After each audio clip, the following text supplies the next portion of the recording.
स्वागत है आपका हमारे चैनल पे। और आज एक जबरदस्त ट्रिगोनोमेट्री के क्वेश्चंस के साथ हम आगे की ओर बढ़ रहे हैं। और ट्रिगोनोमेट्री का एक जबरदस्त क्वेश्चन है, जैसे आप देखेंगे कि इस तरह के एसएससी के एग्जामिनेशंस में जो है वो क्वेश्चंस आते हैं, तो आप जल्दी कैसे कर सकते हैं, आप ट्रिकी टाइप से कैसे कर सकते हैं इसी के साथ, क्योंकि डिटेल यहाँ नहीं जानना है, यहाँ बिल्कुल शॉर्ट मेथड जानना है। तो चलिए शुरुआत करते हैं इस क्वेश्चन की, कैसे हम लोग करेंगे। तो आप देख रहे होंगे क्वेश्चन कि यहां पर लिखा है साइन ए प्लस क्या है cos A is equal to कितना है m दिया गया है, ठीक है। और यहां पे आपके सामने नजर आ रहा है sine Q A plus cos Q A is equal to कितना नजर आ रहा है n नजर आ रहा है।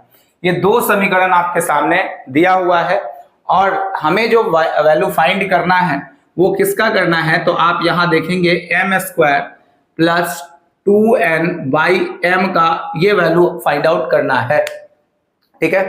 तो ये कैसे वैल्यू फाइंड आउट होगा उसी चर्चे पे हम बात करते हैं।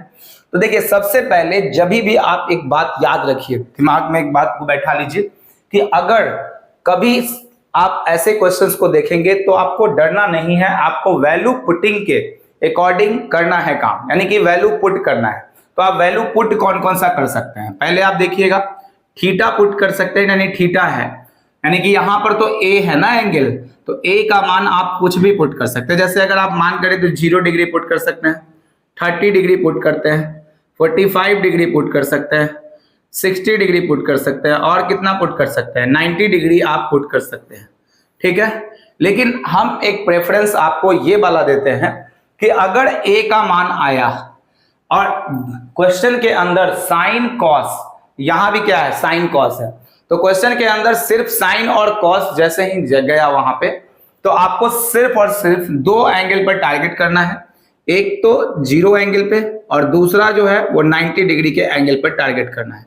या तो आप पहले 0 ऐसे आएगा आंसर, ठीक है, सब पे अटेम्प्ट करने के बाद भी आ सकता है, लेकिन ऐसा है कि 0 डिग्री और 90 डिग्री को आपको प्रेफर करना है। तो हमने क्या किया, इस क्वेश्चन के अंदर वैल्यू पुटिंग रखा। जैसे ही वैल्यू पुटिंग रखा तो हमने मान लिया सबसे आसान भाषा में कि a का मान कितना है 0 रहा होगा। हमने a को कितना रख दिया 0। अब जैसे ही a को 0 रखा है तो आप देखेंगे कि साइन जो है ना, साइन 0 का वैल्यू आप जानते होंगे कि 0 होता है, ठीक है। और cos 0 का वैल्यू होता है 1, यानी कि आपने देखा कि m बराबर हम यहां से कितना निकाल पाए 1। इसी तरीके से अगर हम इस वाले क्वेश्चन के अंदर आएंगे, इस वाले को हम निकालना चाहेंगे, तो साइन a बराबर 0 रखना है, तो साइन 0 कितना हो जाएगा 0 और cos 0 कितना हो जाएगा 1।